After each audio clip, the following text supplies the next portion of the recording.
Sampurasun.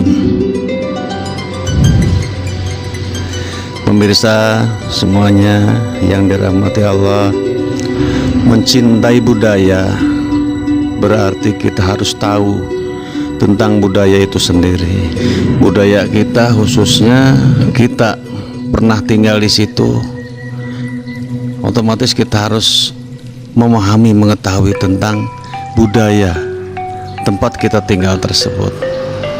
Di antaranya saya akan mencoba membuka tentang galur sejarah budaya yang ada di lingkungan Desa Ciwaru. Desa Ciwaru asal mula dari kampung atau dari sebuah kampung kecil yang dinamakan dengan Pasir Parenca, yang mana Pasir Parenca itu terletak berada di sebelah barat Sungai Cigolo. Disitulah masyarakat mengembangkan peradabannya, membuat lahan pertanian, pemerintahan, dan sebagainya. Tetapi hubungan dengan desa-desa lain dan kabupaten sudah barang tentu harus menyeberang. Dengan menyeberangnya dari sungai tersebut, ini dianggap suatu kendala, suatu masalah. Akhirnya berpindahlah dari Pasir Parenca ke sebuah tempat, yang mana tempat itu berada di agak tinggi, yaitu yang disebut dengan Tegalaja. Kalau sekarang itu namanya Sukamaju, Tegalaja. Disitulah cikal bakal Desa Ciwaru yang berkembang sampai saat ini, yaitu sebagai desa perjuangan, baik itu perjuangan di dalam membela kemerdekaan atau perjuangan di dalam perekonomian. Itu Desa Ciwaru. Mulai bergerak dari wilayah yang sangat kecil yang disebut Tegalaja, udah beberapa para karuhun-karuhun yang pernah menjabat sebagai lurah di tempat tersebut. Tetapi siapakah yang pertama kali membangun Dusun Parenca tersebut? Yang pertama kali itu adalah Buyut Entolsena. Nah, siapakah Buyut Entolsena? Kita harus menggali lebih jauh lagi. Karena apa? Buyut Entolsena itu kalau kita ambil dari sejarah zaman dulu pada tahun 1820, itu berasal kurang lebih mungkin dari kerajaan Majapahit yang selanjutnya roboh menjadi kerajaan kecilnya, yaitu Mataram.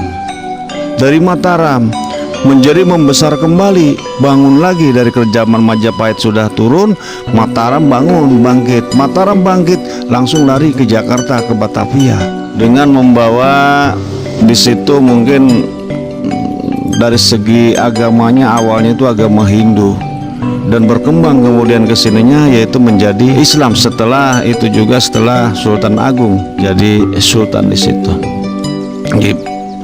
Penyerangan Mataram ke Batavia saat itu pada tahun tersebut tidak membuahkan hasil, karena di sana sudah persiapkan bala tentara, sehingga gagallah pertempuran itu, dan akhirnya banyak tentara-tentara atau prajurit Mataram yang berlarian kemana-mana.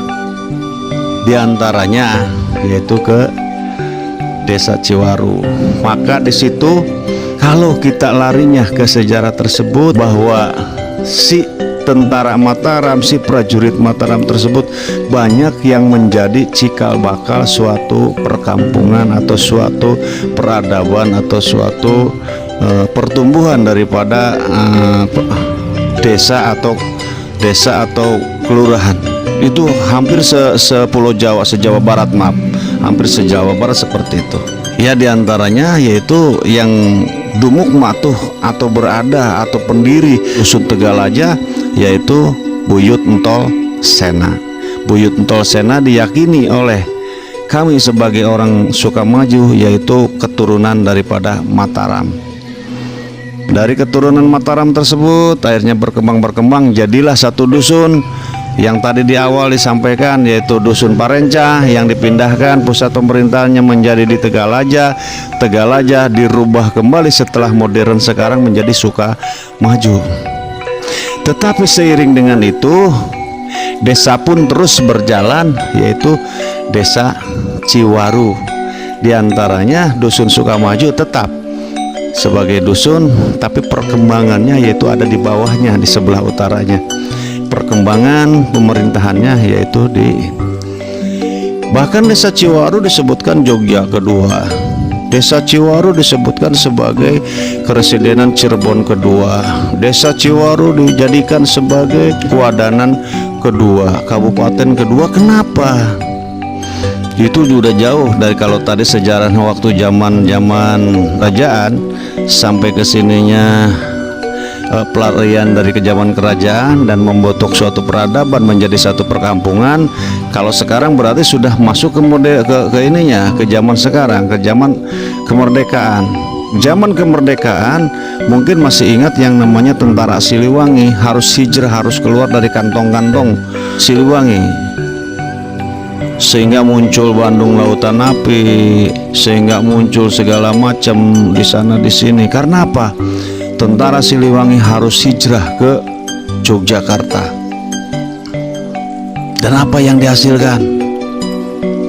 Tentara Siliwangi juga tidak mau kecolongan, jadi akhirnya kantor-kantor, ruangan-ruangan, bangunan-bangunan yang dianggap penting tidak bisa dimanfaatkan oleh Belanda, akhirnya dibakar oleh tentara sendiri, oleh kita sendiri, bukan oleh Belanda itu.